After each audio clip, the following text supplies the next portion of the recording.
Tēnā koto katoa, ko pukaha ta maonga, ko rumahanga ta awa, kei ngā mutu te kānga noho, ko Andrew Judd tuku ingoa. Firstly, I'd just like to acknowledge everyone that's come to listen and take things on today. I'm in awe of the speakers, the event, and I think we need more of this around the country. Just acknowledge the kaumata and the loving warmth that I've had in coming to this part of our lovely country. And I feel really humbled to share some of my stories. So I'll just start, and I just want to share something that happened to me in being elected a Mayor of New Plymouth. And I'd like to say that someone once said to me that, Marys are lazy. Those Marys are drawn to be in gangs, that's why they're tribal. Marys are lucky, they got saved by the British. The Maori elite wrought the system for their own benefit, and the rest probably just want social welfare handouts. Maori language is all but dead. Can't speak it anywhere else in the world anyway. What a waste of time. And I'm sick of hearing about the past. We've got to get over it and move on. In any case, we're all one now. Do you know who said that to me? I said that to me. My name is Andrew Judd, and I'm a recovering racist.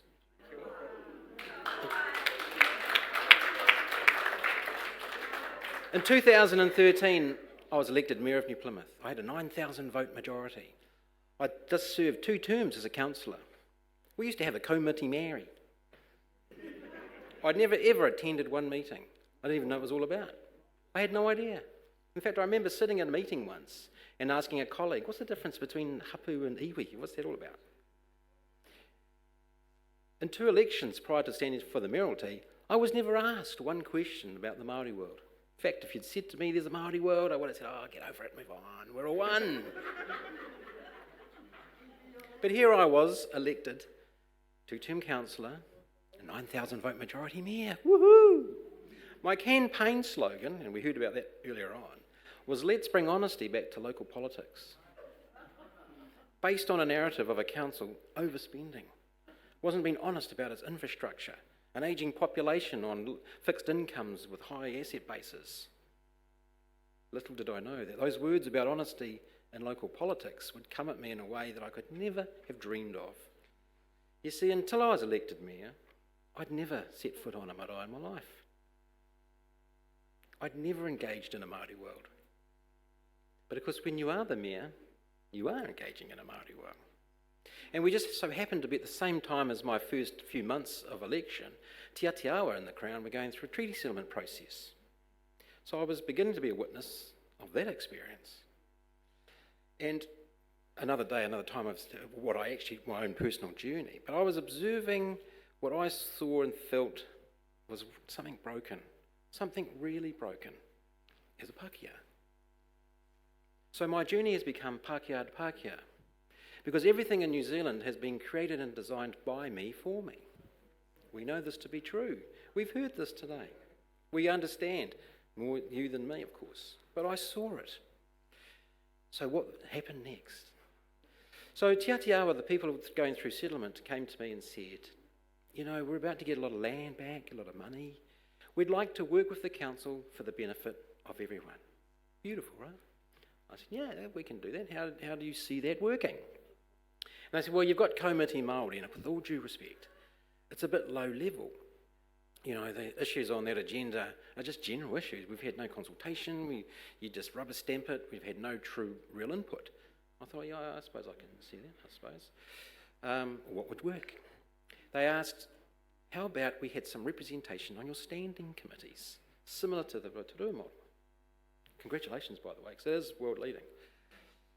Because you can appoint people to standing committees. You can appoint an accountant to your risk and audit committee. In fact, that person could chair it. And if I did that, I'd be a great mayor. Please don't give him my vote. But my council rejected representation on standing committees for Māori. You can't have unelected Māoris on the council, Judd. That's anti-democracy, apartheid supporter. Wow, really? The Local Government Act requires councils to include Māori in the decision-making of council. Yeah, we've got kaumiti Māori.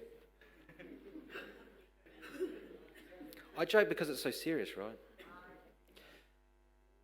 So I lost the vote of including Māori at the table. I cried my eyes out that last night. Our chamber was full of kaumātua, hapu, to hopefully see us pass something significant. They left our chamber in single file in utter silence. And the kaumātua at the end said to me, "Mr. Mayor, I'll leave your council and your council chamber to you." Anyway, 2 weeks goes past, and here's what I really come to share with you. Māori wards. My friend touched on it. The officers came to me sheepishly and said, "You probably didn't know this, but every 6 years, all councils must undergo a representation review. And the first question in that review is whether or not you establish a seat for Māori. Just as we have Māori seats in Parliament. Exactly the same thing. Voted from the Māori electoral roll. Voted. Aha, you can't say that it's unappointed people then, can you, council? This is an elected position. What do I do? We take it, right? Took it to the council. We had a 2-week window to have a couple of workshops. Get a feel for the numbers, you know. Oh, it was horrendous. But we got it through. Some of the councillors that were against the representation for subcommittees didn't turn up to this meeting, and some that were away did. And we got it through by 1 vote. Hard out. Councillor resigns on the spot. You would have thought I'd started a ward in my hometown. The thing is, though, the reaction and the anger and the hatred that I got, I recognised it. It's me, right? I saw myself in that stuff. Another story. But here's the thing, and you touched on it. During this representation review period, first question is, do you establish a seat for Māori? Why is that the first question? Well, because that question can go to a petition.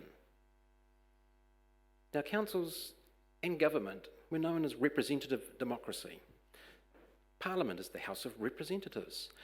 Council chambers are chambers of the elected representatives. That is your right to vote for somebody who represents you. And one of the ways in which a community or a country can have fair representation is either electorate seats. We have those, don't we? Because if we were at large for the nation, we wouldn't want that, because Auckland would dominate the numbers, right? Who would be New Plymouth's voice? So we have electorates. Representative democracy. Councils are similar. They have wards. Auckland has wards. New Plymouth has wards. We have city and rural. 14 seats. And they're termed under the Act as communities of interest. So the rural community is a classic example of a community of interest. And it makes sense if you think about it to review a representative process, because you wouldn't want, communities change, they grow, they shrink. You wouldn't want all your councillors living on the same street, for example. Because the notion of representation is you can go quite freely to someone who understands and connects with your issues, your area or community of interest. They're your voice that we will vote for, set into a parameter called a ward. But only the Māori ward can be taken away, right? Think about this, it's horrendous. The Māori ward seat is voted off the Māori electoral roll. It's exactly as we have in Parliament. And with all due respect to the minister, it was kind of glossed over, right? The minister holds a Māori ward seat. The minister that holds a Māori ward seat is also the Minister of Local Government, and has the notion of saying, I've got to hear from the people. You've got to go and get the support with you want what I've got. It's amazing, right? They only need 5% to form a petition, a poll, to take it away. That's what happened in New Plymouth. And also happened in 5 other councils around New Zealand. Because actually, if you think about it, you don't have to think too hard, it's kind of designed not to work. If a community doesn't agree with a rural ward, you don't have to have a petition. You go to the local government commissioner. That person can override the council decision and establish that rural ward or city ward. That's racist. But it's worse than that. It empowers Pākehā to colonise. Because you're telling people you can have a pen and decide whether tangata whenua Māori can have a say at the table. doesn't go the other way. Imagine, there's no way it would go the other way, would it? And I say to people, there's one thing as a Pākehā I've never had to experience in living in New Zealand. One, though, is my child or children or grandchildren saying, why is the community voting to take us away from the table because we're Pākehā? And that's the only reason you can take the voice away from Māori. That's by way of legislation, Minister. All I've ever said, and I fight for this day, is equality. If you're going to have a legal system, and we do, that allows for representative seats in democracy, then the system should be the same for both treaty partners. The process should be the same. Yet we've normalised this to the degree that we don't even notice it. And Hobson pledges and all their mates go round and stir us all up. Because they're empowered to do that. And they did that. That's why 85% say no. So I am petitioning the Parliament, just as a little side note, around truthfulness actually, to end colonisation. And to hear the Minister say we don't need legislation to actually have representation, but you've got legislation to exclude. Why are you silent on that? Sitting in a Māori ward seat. I know it's party politics, I get it, but what you walk past is what you accept. So it's us that has to change it. It's too much for them to do it. We have to demand something different. We have to demand partnership models. Because here's the thing I said to Don Brash actually, and all of the systems ever created in New Zealand have been through the lens of Pākehā. All of it. Even Māori ward seats. And who gets the blame for wanting it? You've never consulted with Māori as to what would work. The hypocrisy, the colonisation and the racism. But I recognise it. Because I was elected into the privilege of being Pākehā. Listening to the lady earlier on about the strategies to get elected.